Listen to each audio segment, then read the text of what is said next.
Buen día a todos, mi nombre es Ciania Campos Garduño y el día de hoy les voy a exponer el tema de fractura de pie. Para comenzar vamos a ver que el pie es la única estructura del cuerpo que requiere colaboración de huesos articulares para soportar las cargas biomecánicas durante la marcha, las cuales exceden de 3 a 7 veces el peso corporal. Este es el responsable de la absorción de fuerzas de choque como punto inicial de contacto con el suelo en la marcha. Entonces es fundamental en la locomoción humana. En la imagen de la izquierda les estoy mostrando la estructura anatómica pues básica del pie. Este sería el pie derecho y voy a empezar a describirles desde los huesos del tarso, el cual está en color gris, que son 7 huesos, siendo de atrás hacia adelante, con el número 2 el hueso calcáneo, el número 1 el astrágalo, el número 3 el hueso navicular, el número 7 el hueso cuboides, y 4, 5 y 6 corresponderían a las 3 cuñas o huesos cuneiformes, los cuales según la literatura pues se les llamaría primero o medial, segundo o intermedio y tercero o lateral. Después siguen los 5 huesos del metatarso, los cuales son huesos largos que se disponen de dentro hacia afuera como primero, segundo, tercero, cuarto y quinto. Después las falanges, ya que cada dedo tiene 3, excepto el primer dedo que solo tiene 2, ya que no tiene la falange medial. Entonces serían 14 huesos y pues se les conoce como falange proximal, mediales y distales. Y del lado derecho les estoy enseñando eh, cómo es que la Sociedad Ortopédica Americana de Pie y Tobillo ha dividido al pie. Y esto será muy importante porque a partir de aquí es como nosotros vamos a abordar este tema. Y lo divide en 3 partes, el retropié, el medio pie y el antepié. Primero voy a iniciar a describirles el retropié, el cual está constituido en sí por el tarso posterior, que está constituido por el hueso astrágalo y el calcáneo. Tiene múltiples inserciones capsulotendinosas y se unen a través de la articulación subastragalina. El 60% de la superficie del astrágalo es cartílago. Entonces esto sirve de barra de conexión para la transmisión de cargas que van hacia la pierna y proceden del pie. Y pues esto también de manera inversa. El calcáneo, por su parte, está formado por menos del 25% de cartílago y tiene múltiples inserciones capsulotendinosas, entre ellas el complejo muscular gemelo sóleo y pues tiene al tendón de Aquiles. Aquí vamos a ver que la lesión del astrágalo son raras, ya que este hueso no se encuentra, se encuentra más bien en posición privilegiada, por así decirlo, ya que está protegido por algo que se llama la mortaja tibio-peronea, que está formada por los maleolos tibial y peroneo, y estos forman una sindesmosis. Entonces está cubierto casi totalmente en su parte posterior por el pilón tibial, el cual es la región ensanchada de la tibia, que aquí se puede ver, que corresponde a la epífisis distal articular en relación con la articulación tibio-peroneo-astragalina. En la parte externa por el maleolo peroneo, por delante del el hueso escafoides y por debajo el hueso calcáneo. Entonces, al producirse un trauma, se lesionan primero y con más frecuencia estos huesos que el propio hueso astrágalo. El calcáneo posee una irrigación vascular abundante, al contrario, el hueso astrágalo tiene una vascularidad tenue que predispone a necrosis avascular en por lo menos 50% de las fracturas del cuello. También la cúpula del astrágalo está montada en una mortaja formada por la tibia y el peroné, y pues su posición anterior es más ancha que la parte posterior. Ahora vamos a ver el medio pie, que constituye una conexión estable entre el retropié y el antepié. Este comprende 5 huesos, el cual es el escafoides, o también llamado navicular, el cuboides y las 3 cuñas. La orientación de estos ayuda a formar el arco longitudinal medial y el arco transverso del pie. Y aquí es muy importante que vamos a distinguir dos articulaciones, las cuales nos debemos de aprender y saber muy bien. Primero, la articulación de Chopard, que también es llamada transversa del tarso o mediotarsiana, que va a unir a la primera y segunda fila del tarso, y esta comprende dos articulaciones.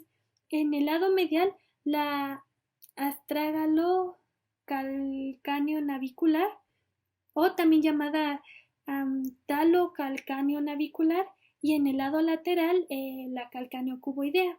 Y la siguiente articulación muy importante es la articulación de Lisfranc, que también es llamada articulación tarso-metatarsiana y se da entre los huesos del tarso, es decir, las tres cuñas y el cuboide y la base de los 5 metatarsianos.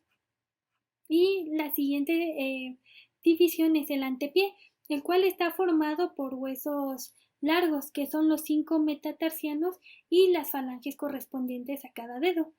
La anatomía metatarsofalángica del primer dedo va a variar ligeramente debido a la presencia de los sesamoideos. El medial se localiza dentro del tendón junto del abductor del primer dedo y la banda medial del tendón del flexor corto. Entonces vamos a ver después esta parte, pero mecánicamente se considera que el pie tiene tres columnas. Primero, la columna interna, que incluye la primera articulación tarso-metatarsiana y la de la primera cuña con el escafoides. La columna media, que incluye la segunda y tercera articulaciones tarso-metatarsianas, así como la articulación entre las cuñas media y lateral, y estas con el escafoides. Y por último, la columna lateral, que está compuesta por la articulación entre el cuarto metatarsiano, el quinto metatarsiano y el hueso cuboides. Ahora, para entender un poco más este tema, vamos a ver que los estudios de distribución de fuerzas sobre el antepié durante la bipedestación indican que cada uno de los metatarsianos, excluyendo el primero, soportan una carga de 1/6 del peso corporal. Esto es porque el primer dedo soporta una carga del doble con respecto a los demás. Y para realizar la marcha es preciso el movimiento característico de la articulación tarsal transversa Chopard, la que ya les había mencionado. Durante la fase de apoyo plantar, la orientación del astrágalo y calcáneo es tal que la articulación de Chopard se puede mover y ayuda a absorber parte de la fuerza que se canaliza a través del pie con cada paso. Posteriormente se produce una inversión del talón gracias a la acción del tibial posterior y el complejo gastrocnemio sóleo, bloqueando así a esta articulación y convirtiendo al pie en una palanca rígida para canalizar las fuerzas de propulsión del antepié durante la fase de impulso. Ahora sí, entrando con la definición, vamos a ver que la fractura ósea, ya sea completa o incompleta, es una ruptura del hueso, resultante de la aplicación de fuerzas excesivas sobre el mismo. Aquí es importante mencionar los factores de riesgo que pueden condicionar a esto, el cual puede ser un trauma de alta energía, una alteración metabólica ósea, que el paciente haga prácticas de deportes extremos, también que realice actividades físicas y deportivas con esfuerzo o algún trauma con un proyectil de arma de fuego. Aquí vamos a identificar esta parte también que es muy importante. Primero, las lesiones de baja energía dan lugar a fracturas no desplazadas. Las lesiones de alta energía resultan en fracturas con minuta e intraarticulares, por lo regular asociadas a lesión de tejidos blandos. También hay que saber que las lesiones del antepié se presentan en la fase de balanceo de la marcha y son causadas por impacto directo o por efecto de fuerzas indirectas. Hay lesiones que pueden producirse cuando el antepié es violentamente evertido sobre el retropié, afectando principalmente a los huesos del medio pie. Y el mecanismo de producción de la fractura del quinto metatarsiano se realiza al tener el pie en flexión plantar y sometido a una abducción forzada que causa dorsiflexión repentina y un momento de flexión con la cuarta y quinta articulación que estaban actuando, bueno, y esto actúa como palanca. En cuanto al diagnóstico, vamos a ver que primero se debe de realizar una anamnesis dirigida a determinar claramente los factores de riesgo y el mecanismo de lesión ante cualquier sospecha de fractura de pie. Esto es muy importante que nosotros incluyamos el qué, cómo, cuándo y dónde de la fractura y también dónde exactamente le duele al paciente. Es muy importante ser muy minuciosos en esta parte porque pues vamos a ver la biomecánica de la lesión. Ahora, en la exploración física hay que buscar intencionadamente los signos de fractura, pero dando especial atención a la integridad de la piel. Entonces vamos a realizar una minuciosa inspección de la piel, en la cual buscaremos heridas que indiquen fractura expuesta o también si hay una piel desvitalizada que puede llegar a necrosarse, si hay elevaciones en la piel en forma de tienda de campaña, que serían en sí en fracturas desplazadas y pues aquí vamos en la inspección vamos a ver los signos clásicos de las fracturas, los cuales son que haya una limitación funcional, obviamente que haya una deformidad, que haya una movilidad anormal de la estructura, también un aumento de volumen, equimosis e inclusive podremos encontrar una crepitación ósea. En esta parte también es muy importante un examen neurovascular en el cual vamos a hacer la localización de los pulsos, del pulso pedio y tibial posterior. También vamos a ver el llenado capilar, la temperatura y la sensibilidad del pie. Todo esto a fin de descartar lesiones del trayecto arterovenoso y neurológico. Y es que la deformidad del pie por una fractura o luxación puede ser la causa de alteraciones neurovasculares por acortamiento del trayecto de los mismos. Continuando con el diagnóstico, vamos a empezar con los estudios de gabinete y laboratorios. Primero que nada, siempre la radiografía. Toda fractura de pie inicialmente debe ser evaluada en forma clínica y con estudios de radiología. Todo esto a fin de incluirla en alguna clasificación. Las radiografías simples siguen siendo la investigación de primera línea para la lesión traumática en el pie. La radiografía requerida para la evaluación del retropie y el medio pie van a incluir una imagen antero-posterior y lateral y también la proyección oblicua a 30 grados con rotación interna. Y si se sospecha de una fractura tarso-metatarsiana, se deben realizar proyecciones radiológicas antero-posterior, lateral y oblicua interna a 30 grados también.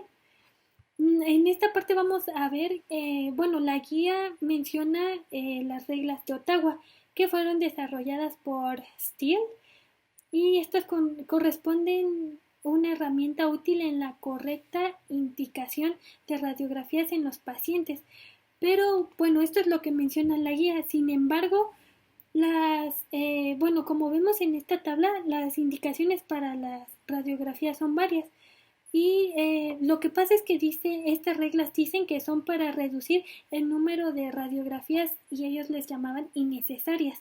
Sin embargo, las radiografías, como ya les había mencionado, se utilizan para la evaluación inicial de la lesión y esto en cualquier fractura. Entonces, no hay radiografías que sean innecesarias para el paciente. Inclusive después, como ha mencionado el doctor, después de del arreglo de una luxación, se tiene que inclusive realizar otra radiografía de control para ver qué tal quedó. Entonces todos los pacientes van a necesitar las radiografías para sus evaluaciones y por eso es que las reglas de Ottawa quizás ya no se utilicen tanto. Sin embargo, pues la guía de práctica clínica las marca y por eso se las estoy mencionando. Y pues la regla de Ottawa indica que se tome una radiografía con proyecciones antero, posterior y lateral del pie, pero estas también sirven para la evaluación de tobillo. Es por eso que en la imagen pues nos muestra toda esta estructura. Bueno, como ya les había mencionado, las radiografías nos van a ayudar a clasificar las fracturas. Por lo tanto, ahora, ya que estamos en radiografías, les voy a hablar de las clasificaciones que hay. Primero, la clasificación de Hawkins, del cual desarrolló una clasificación del cuello del astrágalo, basada en la existencia o no de luxación del cuerpo del astrágalo y el tipo de luxación. Entonces clasifica las fracturas para predecir también si puede haber desarrollo de artrosis o necrosis basado en la apariencia radiológica y lo divide en 4 tipos. El tipo 1, la fractura vertical no desplazada. El tipo 2, una fractura con subluxación o luxación articular subastragalina. El tipo 3, que sería una fractura con luxación articular subastragalina y tibio-peronea astragalina. Y el tipo 4, que sería la fractura de cuello asociada no tan solo a una luxación subastragalina y tibioastragalina, sino también a una luxación astragalo-escafoidea. Entonces es por eso que se dice que es la tipo 3 más la luxación astragalo-escafoidea. La siguiente clasificación es la de Essex-Lopresti, la cual es la más aceptada para las fracturas del hueso calcáneo y las divide según el trazo de la fractura, pero además relaciona este con el mecanismo de producción de la misma. Entonces las divide en dos, con o sin afectación de asa, que significa la articulación subastragalina, la cual está formada por la cara inferior del astrágalo y la cara superior del calcáneo. Entonces, como vemos aquí, pues las va a dividir primero sin afectación de asa en A y B. El A es la fractura de la tuberosidad, ya sea en pico, con arrancamiento medial, vertical u horizontal, y la B en afectación de articulación calcáneo-cuboidea. Yo aquí les puse la imagen que viene en la guía de práctica clínica y intenté buscar otra imagen de la clasificación, pero como que pues nada más están estas. Bueno, y la siguiente que les sigo es con afectación de asa, de la articulación subastragalina, y las divide en 3, A, B y C. La A es no desplazada, la B es desplazada y la C es con minuta. Pero bueno, también hay otra forma de clasificar las fracturas del calcáneo, y estas son las fracturas intraarticulares de calcáneo o de Sanders, y esta se basa en las imágenes de un ATAC. Entonces considera el número y la localización de los fragmentos articulares en los cortes coronales, que muestran la superficie más ancha de la cara posterior del calcáneo. La cara posterior del calcáneo en sí se divide en 3 líneas de fractura, A, B y C, que corresponden a los trazos de fractura lateral, medio y medial en los cortes coronales. Así en total pueden producirse 4 fragmentos, el lateral, central, medial y el de sustentáculo del astrágalo. Entonces vamos a ver aquí, el tipo 1 es que ninguna fractura está desplazada independientemente del número de líneas de fractura. En la tipo 2, estos van a ser las fracturas en 2 fragmentos de esta cara posterior y va a haber subtipos, el 2A, el 2B y el 2C, según la localización de la línea de la fractura primaria. El tipo 3 son las fracturas en 3 fragmentos con un fragmento central deprimido, y pues también tiene subtipos, el 3A, 3B y 3C.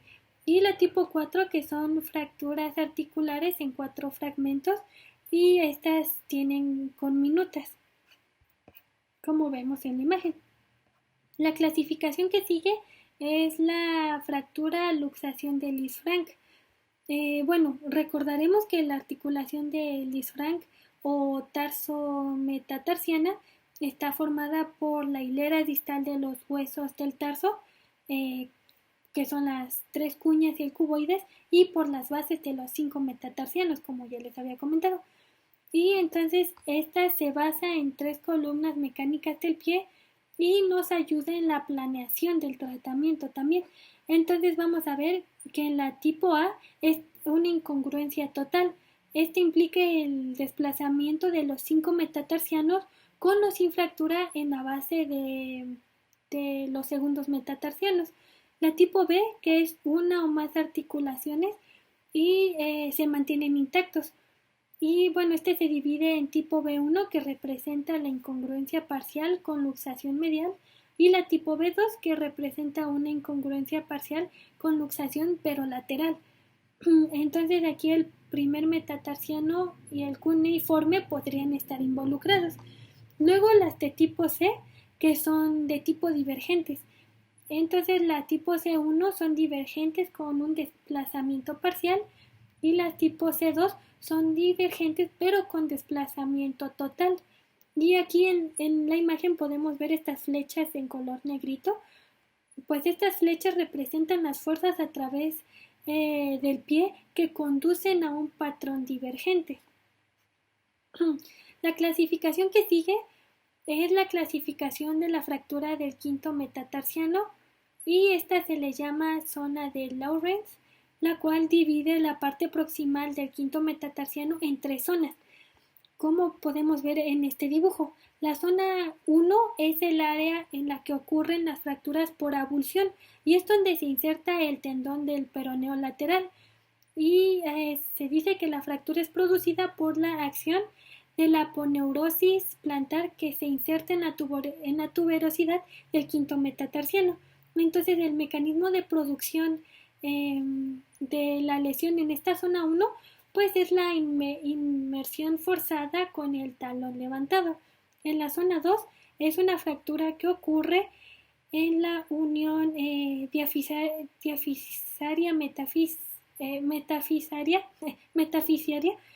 y es siempre una fractura de tipo aguda. En la zona 3 es una fractura que ocurre en los primeros 1.5 centímetros de la diáfisis proximal del metatarsiano y es ejemplo de fractura por estrés.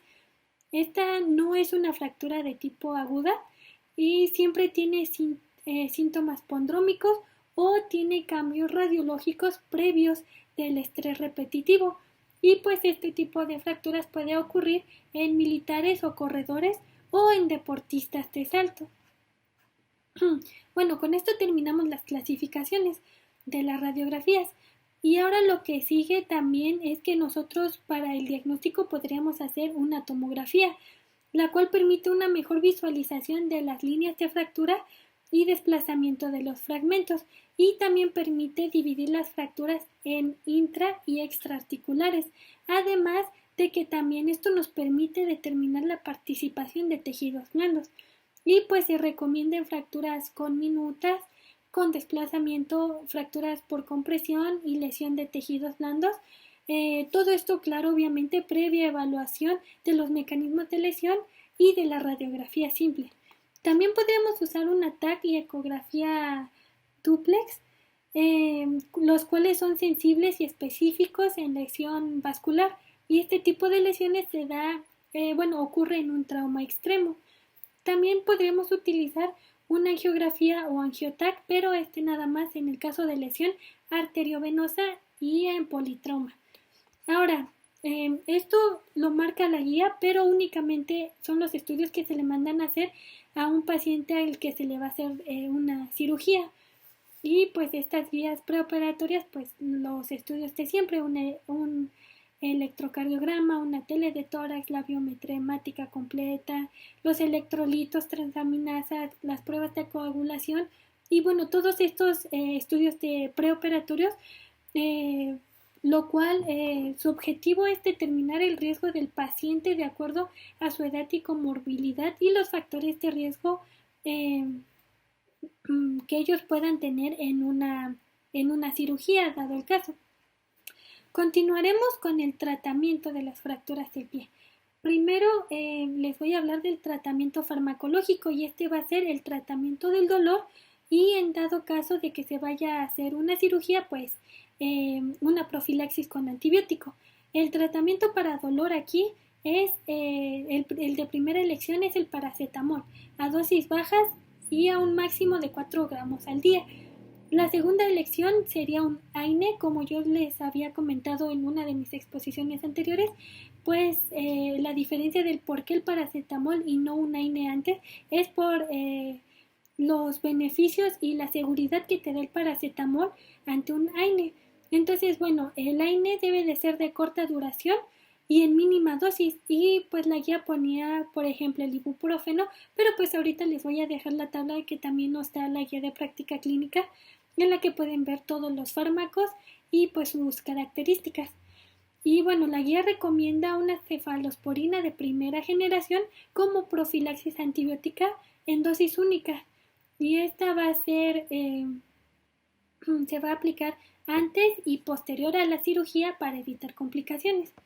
Y aquí, como les menciono, les dejo el cuadro con los medicamentos indicados, pues también la dosis recomendada, las presentaciones, el tiempo, el periodo de uso y bueno, sus características. Ahora, después del tratamiento farmacológico, bueno, vamos a ver el tratamiento conservador. Y estas son para las fracturas que son estables o aisladas. Y pues esto comprende a la inmovilización suropodálica. Entonces, la férula logra cierta estabilización del foco de fractura y sirve para restringir o evitar el movimiento articular, también acortamiento o una contractura. Y pues los diversos materiales de las férulas aportan diferentes grados de rigidez y control de la movilidad. Entonces, aquí podríamos usar, por ejemplo, un vendaje específico. Por ejemplo, el vendaje de Jones, o también se le llama almohadillado, el cual se deberá realizar en 2 capas suropodálico, a fin de tener el efecto de ferulización y distribución de presión en los diversos compartimentos del pie. Se deberá de inmovilizar de manera de vendaje circular de distal a proximal, en espiga le llaman, con la misma tensión aplicada tanto en la zona de tobillo como en la pierna. Pero también en el tratamiento conservador podríamos usar yeso o fibra de vidrio, y también se usan aparatos ortésicos, que son los que vemos aquí, con la finalidad de modificar las características estructurales y funcionales del sistema neuromusculoesquelético, es decir, para mejorar en sí la función. Y también pues es muy usado el zapato rígido en estos casos. Y pues todo esto para tener una unión sólida de la fractura, restaurar la función del pie y permitir al paciente retornar a una actividad completa lo más pronto posible. El siguiente tratamiento que veríamos sería el quirúrgico, y este es para fracturas con desplazamiento significativo o luxaciones asociadas que requieren un tratamiento urgente, realizado mediante reducción ya sea abierta o cerrada y una fijación interna con clavos, tornillos o placas, pero todo dependiendo del tipo de fractura que se ve. En la guía nos menciona que el periodo de inmovilización postquirúrgico es de 4 a 12 semanas, permitiendo una movilización entre la cuarta y sexta semana. La carga parcial será a partir de la 12ª semana o ante la evidencia radiográfica de consolidación. Antes no. Aquí la guía de práctica clínica nos hace mucho hincapié en la rehabilitación, la cual puede iniciar tan pronto como haya terminado el periodo de inmovilización, el cual se va a llevar a cabo en todos los pacientes. La guía propone la hidroterapia, la cual puede ser de mucha utilidad para mejorar el arco de movilidad, disminuir el dolor y pues así mejorando la funcionalidad de la marcha. Y pues esta puede emplearse en los lugares donde hay, mediante el tanque terapéutico, la tina de remolino, la tina de Hubbard y la tina horizontal. Bueno, esto en el caso de que el hospital o el centro de rehabilitación al que esté yendo el paciente lo tenga, pero si no, en un primer nivel de atención, pues se le va a recomendar al paciente que sumerja el pie afectado en un recipiente con agua a temperatura caliente que sea tolerable para el paciente por 20 minutos. Esto realizando una movilización del pie y del tobillo. Entonces, el efecto terapéutico que tiene la hidroterapia se va a lograr alternando agua caliente y fría, iniciando con agua caliente y terminando igual con agua caliente. Entonces, la zona afectada debe permanecer en el agua caliente por 3 a 4 minutos y en el agua fría por 1 minuto, correspondientemente, así 3 o 4 y 1 minuto. Entonces, estos baños de contraste provocan estimulación de la circulación local en la extremidad tratada y en menor grado el incremento de la circulación en extremidad contralateral no tratada. Para finalizar, pues, bueno, este es todo el tratamiento que se le da y pues para finalizar las complicaciones que se puede tener en una fractura de pie sería la alteración morfológica como consecuencia de la fractura de pie, que puede condicionar a una pérdida de altura, un ensanchamiento de talón, un pinzamiento articular, desviaciones del eje del pie ya sea en varo o valgo e inclusive una artrosis postraumática. Y eso sería todo de mi parte. Espero que haya sido entendible y quedo a sus órdenes si tienen alguna duda o pregunta. Muchas gracias.